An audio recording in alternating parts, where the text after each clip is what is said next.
السلام ورحمۃ اللہ وحید فرام پاک پرمز ونس اگین. شیخ عمران حسین نے کچھ چند دن پہلے ایک ویڈیو اپلوڈ کی تھی ارض المقدسہ میں جو بھی حالات چل رہے ہیں، جو ابھی نئی وار سچویشن ہے، اس پہ مجھے تھوڑا سا وقت لگ گیا اس کو اس ویڈیو کو بناتے کچھ چیزیں تو جو شیخ نے کہیں وہ درست ثابت ہو چکی ہیں، اور کچھ جو ابھی دیکھنا ہمیں باقی ہے کہ وہ کس طرف جاتی ہیں. شیخ نے اس معاملے میں کیا کہا، اس پہ آپ کے سامنے ان کا نقطہ نظر رکھے دیتا ہوں. آج کی دنیا ایک سیکولر دنیا ہے، اور ہم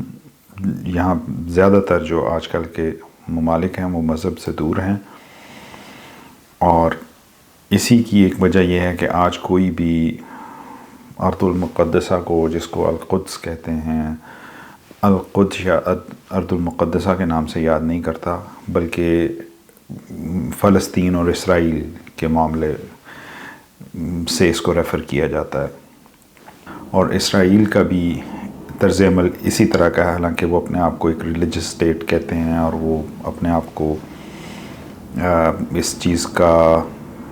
اہل قرار دیتے ہیں کہ یہ جگہ ان کے لیے مخصوص ہے کیونکہ یہ مقدس ہے، لیکن اس کے باوجود وہ اس کو ارض المقدسہ یا ہولی لینڈ نہیں کہتے، بلکہ وہ اس کو اسرائیل اور فلسطین کا معاملہ بنا کے پیش کرتے ہیں. اس کو اگر آپ زیادہ تفصیل میں پڑھنا چاہیں تو میری ایک کتاب جو میں تقریباً 25 سال پہلے میرے دماغ میں تو کلیئر تھی، لیکن اس کو پیپر پہ آئے ہوئے 20 سال ہو گئے ہیں، یروشلم قرآن کی تعلیمات میں، یا جو اس کا انگلش کا نام ہے وہ تو ہے جیروسلم ان قرآن. پہلے تو میں آپ کی توجہ اس طرف دلاؤں گا کہ نبی اکرم صلی اللہ علیہ وسلم نے پیشین گوئی کی تھی کہ آخری زمانے میں بڑے بڑے جھوٹے ہوں گے. آج کی دنیا میں اگر آپ دیکھتے ہیں تو بہت سارے ممالک جھوٹ کا سہارا لے کے اپنے مقاصد کو پورا کرنے کی کوشش کرتے ہیں. 1941 میں پرل ہاربر پہ حملہ ہوا، اور جس کے نتیجے میں تقریباً 2400 سے زائد لوگ اپنی جان سے گئے، اور 1100 سے زائد، تقریباً 1200 سے تھوڑا سا کم لوگ اس حملے میں زخمی ہوئے. اس کی خبر پہلے سے امریکی جاسوسی اداروں کو تھی کہ امریکہ پہ اس طرح کا ایک اٹیک ہونے والا ہے، لیکن انہوں نے اس کی روک تھام کے لیے کچھ نہیں کیا. اس کی وجہ یہ تھی کہ ان کے مد نظر، ان کے پیش نظر ایک بڑا منصوبہ تھا، جس کو عملی جامہ پہنانے کے لیے انہیں عوام کی رائے جو ہے اس کو اپنی متحرک کرنا تھا. اس بڑے منصوبے کی تکمیل کے لیے عوام کی رائے کو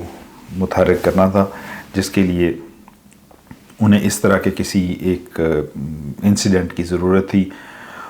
اور جو ہوا، اور اس کو بیس بناتے ہوئے پھر انہوں نے اگلے جو منصوبے تھے وہ اپنے پورے کیے. کچھ اسی طرح ستمبر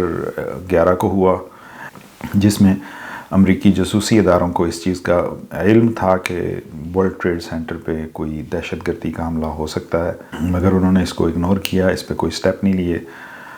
اور ہماری انڈرسٹینڈنگ میں موساد اس میں CIA کے ساتھ شریک تھی. ان دونوں بہنوں میں سے کس نے بڑا رول ادا کیا اور کس نے چھوٹا، یہ ہم ڈیسائیڈ نہیں کر سکتے، لیکن بہرحال یہ دونوں جو ہیں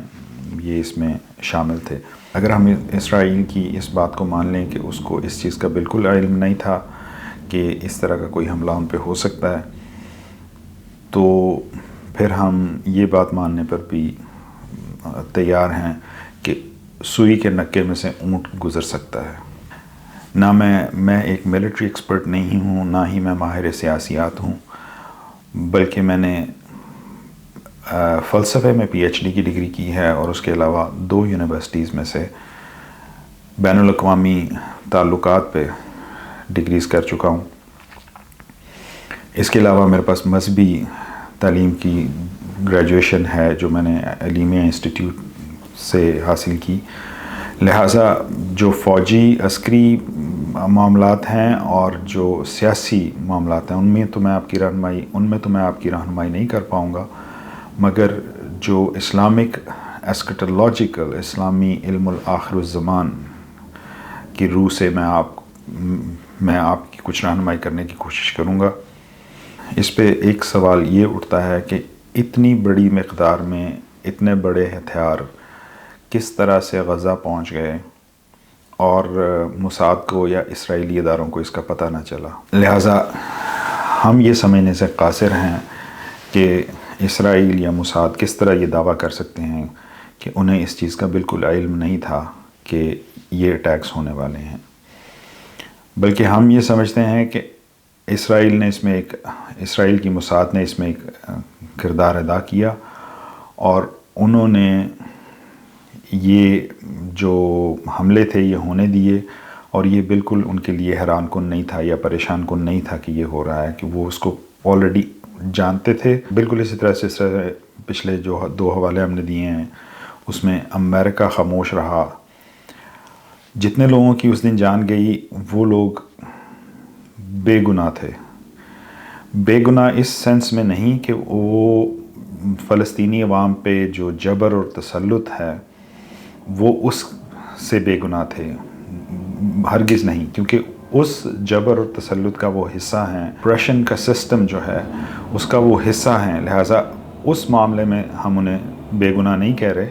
مگر اس دن وہ کامبیٹنٹس نہیں تھے، وہ مسلح نہیں تھے وہ لوگ،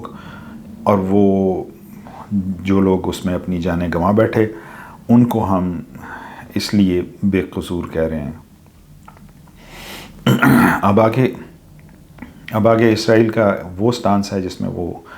اس چیز پہ زور دے رہا ہے کہ اتنے لوگ یرغمال بنا لیے گئے. وہ یرغمال نہیں بنائے گئے، وہ جنگی قیدی ہیں، کیونکہ اسرائیل نے وہاں کی نیٹو آبادی سے جنگ کا اعلان کیا ہوا ہے. لہٰذا وہ جنگی قیدی ہیں، وہ یرغمالی نہیں ہیں. اب اگر اسرائیل کی حکومت کو معلوم تھا تو پھر وہ خاموش کیوں رہے؟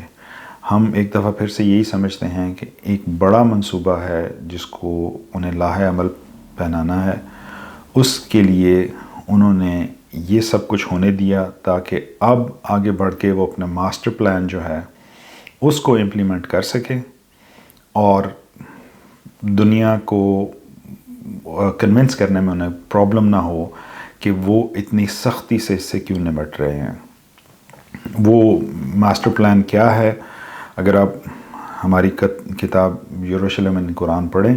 تو آپ کو اس کا پتہ چل جائے گا. وہ ماسٹر پلان یہ ہے کہ دریائے نیل سے دریائے فرات تک کا علاقہ جو ہے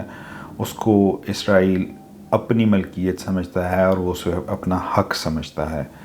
جس کو حاصل کرنے کے لیے اب انہیں یہ سب کچھ کرنا ہے. اس کو حاصل اس لیے وہ کرنا چاہتے ہیں کہ وہ اب، جیسے ہم نے اپنی پچھلی ویڈیوز میں ایکسپلین کیا ہے، کہ دنیا کی حکومت اسرائیل اب اپنے ہاتھ میں لینا چاہتا ہے، اور اگر اسرائیل کو یہ اچیو کرنا ہے تو اس کے لیے اس کی باؤنڈریز بڑی ہونی چاہیے، اس کو اپنا حجم کو بڑھانا ہے. اس کی دوسری وجہ یہ ہے کہ اسرائیل یہ سمجھتا ہے کہ جب تک ہم اپنی باؤنڈریز کو نہیں بڑھائیں گے ہمارا مسیحا نہیں آئے گا. اب یہ بڑی انٹرسٹنگ بات ہے کہ جتنے بھی کرسچنز جو اسرائیل کی حمایت کر رہے ہیں، اگر وہ اسرائیل کی حمایت کر رہے ہیں تو وہ یہ نہیں سمجھ پا رہے کہ جس کو وہ مسیحا مانتے ہیں، جس کو مسلمان مسیحا مانتے ہیں، حضرت عیسیٰ مسیح موعود، ان کو وہ ریجیکٹ کر رہے ہیں. وہ اس بات کو ریجیکٹ کر رہے ہیں کہ حضرت عیسیٰ مسیحا تھے، اور وہ اسرائیل کی مدد کر رہے ہیں کہ جس کو اسرائیل مسیحا کہتا ہے، جس کو ہم مسیح الدجال کہتے ہیں، اس کے آنے کی راہ ہموار کی جائے. حالانکہ مسلمان اور وہ عیسائی جو حضرت عیسیٰ کے فالوورز ہیں، ان کا عقیدہ یہ ہے کہ حضرت عیسیٰ آئے، وہ چلے گئے اور وہ واپس آئیں گے، مگر اس کے باوجود یہ لوگ اسرائیل کی مدد کر رہے ہیں، ان لوگوں کی مدد کر رہے ہیں جو حضرت عیسیٰ کو مسیح نہیں مانتے. تو یہ ایک سٹرینج سا فنومینن ہے جس پہ ان لوگوں کو سوچنا چاہیے. مگر مسئلہ یہ ہے کہ جتنے بھی ویسٹرن ممالک اسرائیل کی مدد کر رہے ہیں اس سب میں، وہ بیسیکلی حضرت عیسیٰ کو فالو نہیں کرتے، بلکہ وہ سینٹا کلاس کو فالو کرتے ہیں، جو ایک کرسچینٹی کی ایک ڈیفرنٹ سی فارم سامنے آئی ہوئی ہے. اور اس کو اگر آپ زیادہ تفصیل میں دیکھنا چاہیں تو آنے والے دنوں میں کرسمس پہ ان کو آبزرو کر لیں کہ یہ کس طرح سے سینٹا کلاس کی مذہب پہ ہیں، حضرت عیسیٰ کے مذہب پہ نہیں ہیں۔ اب یہ وہ باتیں ہیں جس کے لیے امریکی کانگریس کے لیے بھی وقت نہیں ہے کہ وہ اس چیز پہ کچھ سرکھپائی کرے کہ ہم اسرائیل کا ساتھ کیوں دے رہے ہیں، جبکہ وہ ان کا سٹانس تو یہ ہے کہ وہ اس اسٹیٹ کو اسٹیبلش کرنا چاہتے ہیں جس میں ان کے مسیحا کی آمد ہوگی، اور ان کے مسیحا کی آمد سے مراد یہ ہے کہ جو ہمارا مسیحا تھے وہ ان کو نہیں مانتے۔ اگر میرا یہ نقطہ نظر درست ہے کہ جس طرح سے پرل ہاربر یا سپٹمبر 11 والے واقعات ہوئے، اسی طرز پہ ان واقعات کو ہونے دیا گیا ہے اور اس کے پیچھے ایک بڑا منصوبہ ہے، تو شاید اسرائیلی موساد مجھ سے بڑے خوش نہ ہو کہ میں ان کے اگلے پلانز جو ہیں وہ آپ پہ کھولنا چاہتا ہوں۔ میں یہ سمجھتا ہوں کہ اسرائیلی موساد اس چیز پہ کوشش کرے گی کہ وہ لبنان پہ حملہ کرتے ہوئے حزب اللہ کو اکسائے کہ وہ بھی اس جنگ کا حصہ بن جائے۔ یہ تو شیخ نے کہا ہے، لیکن آگے میں آپ سے یہ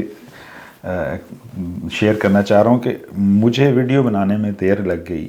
اور آج آپ دیکھیں گے یہ بات شیخ نے جو چند دن پہلے بات کی یہ سچی ثابت ہو گئی ہے۔ لبنان پہ اٹیک کر کے انہوں نے حزب اللہ کو ایک قسم کا انوالو کر لیا ہے۔ اس سے آگے شیخ یہ کہہ رہے ہیں کہ اس کو بیس بناتے ہوئے اب ایک اگلا سٹیپ اسرائیل یہ لینا چاہے گا کہ وہ ایران پہ حملہ کرے، وہ اس کو ایک وجہ بناتے ہوئے ایران پہ حملہ کرے۔ اگر ایسا ہوا تو اس کا سب سے پہلا رزلٹ یہ ہوگا کہ ایران اپنے آپ کو ایٹمی طاقت بنا لے گا، اور وہ جوہری ہتھیاروں کے کلب میں ایک اور رکن کے طور پہ شامل ہوگا۔ وہ بھلے اس کو مانے یا نہ مانے، لیکن اس کی کیپیسٹی کی بات ہم کر رہے ہیں کہ ایران اس کی کیپیسٹی یہ ہو جائے گی، اور یہ ممکن ہے کہ ایران رشیا کی طرح اس طرح کا ایک معاہدہ تیار کرے یا اس پہ سائن کرے یا اس کے لیے تیار ہو کہ ان کی پریکٹس یہ ہوگی کہ جب تک ایران، جس طرح بالکل جیسے رشیا کی ہے کہ جب تک رشیا کی بقا کو خطرہ نہیں آیا ہوگا وہ ایٹمی ہتھیار استعمال نہیں کریں گے۔ اور ہو سکتا ہے کہ ایران بھی اسی طرز کے کسی معاہدے پہ آئے اور وہ یہ کہے کہ ہم جب تک ہماری بقا کو مسئلہ نہیں آتا ہم اپنے ایٹمی ہتھیار استعمال نہیں کریں گے۔ اسرائیل کے حملہ کرنے کے بعد ایران دوسرا قدم جو اٹھا سکتا ہے وہ یہ ہے کہ وہ فوراً خلیج میں سعودی عرب، کویت، ابوظہبی، یہ جتنے بھی تیل کے کنویں ہیں ان پہ حملہ کر دے۔ اگر یہ ہوتا ہے، اور وہ اس لیے ہم کہہ رہے ہیں کہ ایران کے پاس اس کی کیپیسٹی، کیپیبلٹی ہے، ایران کر سکتا ہے، وہ اس کی صلاحیت رکھتا ہے، اور اگر ایسا ہوتا ہے اور تیل کو آگ لگتی ہے اس کو کنٹرول کرنا مشکل ہوگا، اس کا پھیلاؤ بڑی تیزی سے ہوگا، اور اس کی وجہ سے دنیا میں اشیاء کی فراہمی جو ہے وہ رکے گی، افراط زر بڑھے گا، اور دنیا کی کرنسیز جو ہیں وہ اپنی ویلیو کھونے لگ جائیں گی، جو قزاقی ہے وہ بڑھ جائے گی، یعنی بد امنی کی سچویشن جو ہے دنیا میں وہ بڑھ جائے گی۔ اس کا ایک اور اثر یہ ہوگا کہ وہ لوگ جو اس وقت نیوٹرل بیٹھے ہیں وہ بھی اسرائیل کی مخالف ہو جائیں گے، کیونکہ سب کی زندگی جو ہے وہ مشکل ہو جائے گی۔ اس لیے اس میں وہ لوگ بھی پھر اسرائیل کو اس چیز کا ذمہ دار گردانیں گے کہ ان کے ایسے اقدام کی وجہ سے یہاں تک بات پہنچی، اور لندن، واشنگٹن، پیرس، ان میں سے کوئی بھی اسرائیل کی مدد نہیں کر سکے گا کہ وہ عوام کی جو رائے ہے وہ اسرائیل کے بارے میں چینج کر سکیں۔ اور اللہ سے تو وہ خیر کیا مانگیں گے، اللہ تو ان سے خوب ناراض ہیں ان کے ان حرکات کی وجہ سے۔ اسرائیل اس چیز کو نہیں سمجھ پا رہا کہ وہ اگر اس طرح کی حماقت کرے گا اور دنیا کو اس طرح کی مصیبت میں ڈال دے گا تو وہ ایک آگ سے کھیل رہا ہے۔ اگر آپ پوٹن کو سنیں تو اس نے بڑی عقل کی بات کی، اور اس کا بیان تھا کہ مسلمان ممالک کی عوام کے دل فلسطین کے ساتھ دھڑکتے ہیں، جبکہ مسلمان ممالک کی حکومتیں جو ہیں وہ امریکہ کی جیب میں ہیں۔ اللہ سبحانہ وتعالیٰ قرآن میں فرماتے ہیں بعد اعوذ باللہ السمیع العلیم من الشیطان الرجیم، بسم اللہ الرحمن الرحیم، وَلَقَدْ كَرَّمْنَا بَنِي آدم، ہم نے آدم کی اولاد کو عزت بخشی، ہر انسان کو انسان ہونے کی وجہ سے اس کا ایک اکرام ہے، اس کی ایک رسپیکٹ ہے، اس کا ایک درجہ ہے۔ نبی اکرم صلی اللہ علیہ وسلم نے فرمایا کہ قیامت کے دن تمام بنی آدم خدا کے سامنے اس کی نظر میں کنگھی کے دندوں کی طرح برابر ہوگی۔ اب جب تورات یہ کہتی ہے کہ بنی اسرائیل کے لوگ برتر ہیں اور خدا کے چنے ہوئے لوگ ہیں، باقی بنی نوع انسان کمتر ہیں، اور یہی وہ وجہ ہے کہ یہی وہ تعلیمات ہیں کہ جس کا اثر آپ آج یہ دیکھ رہے ہیں کہ اسرائیلی مسلح افواج کا چیف جو ہے وہ فلسطینی عوام کو جانوروں سے تعبیر کر رہا ہے۔ تو وہ تمام لوگ جو اسرائیل کی حمایت میں ہیں انہیں اس سے تنبیہ انہیں اس سے ہم وارننگ دے رہے ہیں کہ وہ ان لوگوں کی مدد کر رہے ہیں جو اللہ کی قرآن میں بتائی ہوئی حقیقت کا انکار کر رہے ہیں۔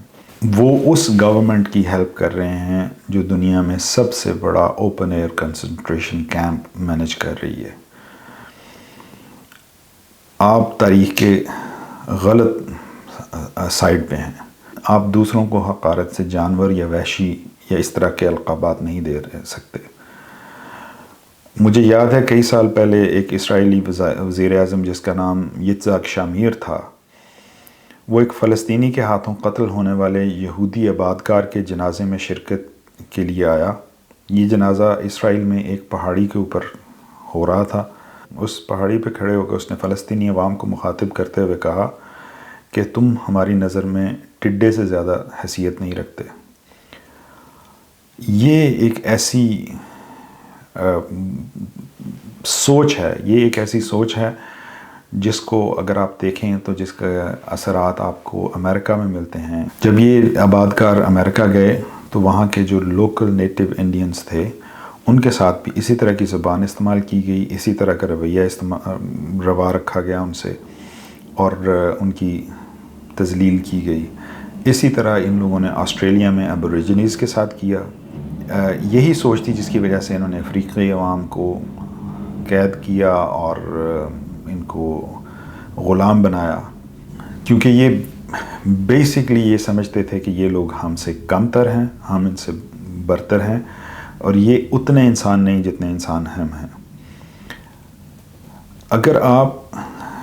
اس کے برعکس عیسائی روس کو دیکھیں تو وہ اس طرح کی برتری کے قائل نہیں ہیں۔ وہ تمام لوگوں کو ان کا اکرام، ان کو برابر سمجھتے ہیں، ان کا اکرام کرتے ہیں۔ یہ ایک فرق ہے ویسٹرن کرسچینٹی میں اور ایسٹرن کرسچینٹی میں۔ ویسٹرن کرسچینٹی جہاں پہ بھی جاتی ہے وہ لوگوں کو اپنی طرح کا بنانے کی کوشش کرتی ہے، اپنا لباس، اپنی زبان، اپنا کھانا، اپنی روایات ان میں انٹروڈیوس کروانے کی کوشش کرتی ہے، جبکہ جو قدرتی طریقہ ہے زندگی کا، جو قرآن سے بھی ثابت ہے، وہ یہی ہے کہ جہاں پہ جو لوگ جس طرح سے رہ رہے ہیں انہیں ویسے ہی رہنے دیا جائے۔ اللہ سبحانہ وتعالیٰ سورہ جمعہ میں فرماتے ہیں، اعوذ باللہ السمیع العلیم من الشیطان الرجیم، قل یا ایہا الذین ہادوا ان زعمتم انکم اولیاء للہ من دون الناس فتمنوا الموت ان کنتم صادقین ولا يتمنونه ابدا بما قدمت ایدیہم واللہ علیم بالظالمین۔ اللہ سبحانہ وتعالیٰ قرآن میں ان لوگوں کو جنہوں نے حضرت عیسیٰ کو مسیح قبول نہیں کیا اور انہیں رد کر دیا، انہیں مسیح نہیں مانا، اللہ سبحانہ وتعالیٰ ان کو یہود کا نام دیتے ہیں۔ اور پھر یہاں پہ اللہ سبحانہ وتعالیٰ ان سے کہہ رہے ہیں کہ اے یہود، اگر آپ کو یقین ہے کہ باقی بنی نوع انسان کو چھوڑ کر خداوند بزرگ و برتر نے آپ کو بزرگی دی ہے، اگر آپ کا یہ عقیدہ ہے، اگر آپ سچے ہیں تو آپ موت کی خواہش کیوں نہیں کرتے؟ نہیں، قرآن کہتا ہے کبھی نہیں، موت کی خواہش نہیں کریں گے، کیونکہ وہ جانتے ہیں کہ وہ کیا کر رہے ہیں اور وہ کس برائی کا ارتکاب کر رہے ہیں، اس لیے وہ کبھی نہیں کریں گے۔ یہ جھوٹا دعویٰ ہے کہ آپ رب کے چنے ہوئے لوگ ہیں۔ اب ہم نبی اکرم صلی اللہ علیہ وسلم کی ایک اور پیشین گوئی آپ کے ساتھ شیئر کرتے ہیں۔ آپ صلی اللہ علیہ وسلم نے فرمایا، آپ اس کو اس بیک گراؤنڈ میں دیکھیے کہ یہ اس وجہ سے ہے کہ جو مظالم یہ لوگ ڈھا رہے ہیں دوسرے انسانوں کو یہ انسان نہیں سمجھتے، ان کو جانور اور وحشی سمجھتے ہیں۔ اس کے بعد میں اب آپ یہ سنیے جو آپ کے ساتھ کوئی گورنمنٹ شیئر نہیں کرے گی، ہم آپ کے ساتھ شیئر کیے دیتے ہیں کہ نبی اکرم صلی اللہ علیہ وسلم نے فرمایا، آپ صلی اللہ علیہ وسلم نے فرمایا کہ تم یقیناً یہود سے جنگ کرو گے اور تم یقیناً یہود کو شکست دو گے۔ جب ظلم اس حد تک پہنچ جائے گا تو پھر یوں ہوگا کہ پتھر بھی بولے گا اور کہے گا کہ اے مسلمان، میرے پیچھے ایک یہودی چھپا ہوا ہے، آ اور اسے مار ڈال۔ یہ پیشین گوئی ہمارے نبی کی تمام یہودیوں کے بارے میں نہیں ہے، بلکہ ان یہودیوں کے بارے میں ہے جو اس طرح کے ظلم استبداد کے جو سسٹم ہے اس کا حصہ ہیں، اور وہ اس پہ سوچ نہیں رہے، اور وہ ان کی سوچ جو ہے وہ مفلوج ہو چکی ہے۔ میں ایسے بہت سارے یہودیوں سے بروکلن میں مل چکا ہوں، اور میں بہت ساروں کو جانتا ہوں جو یہودی ہیں مگر وہ اسرائیل کی اسٹیٹ جو ہے اس کی حمایت نہیں کرتے۔ آج اسرائیل کی ریاست میں بھی ایسے یہودی موجود ہیں جو اسرائیل کے ظلم کے خلاف احتجاج کرتے ہیں۔ یہ حدیث ان لوگوں کے بارے میں ہے جو اسرائیل کی ریاست کا اور حکومت اور اشرافیہ کا حصہ ہیں، اور جو نیچے ان کے کارندے ہیں جو عوام پہ ظلم ڈھا رہے ہیں۔ اب وہ دن آنے والا ہے جس میں حضرت عیسیٰ مسیح موعود علیہ السلام واپس آئیں گے، اور محمد صلی اللہ علیہ وسلم کی یہ الفاظ یاد رکھیں کہ اس دن چٹانیں اور پتھر بولیں گے اور کہیں گے کہ اے مسلمان، میرے پیچھے ایک یہود چھپا ہے، آ اور اسے مار ڈال۔ شکریہ، والسلام علیکم ورحمۃ اللہ وبرکاتہ۔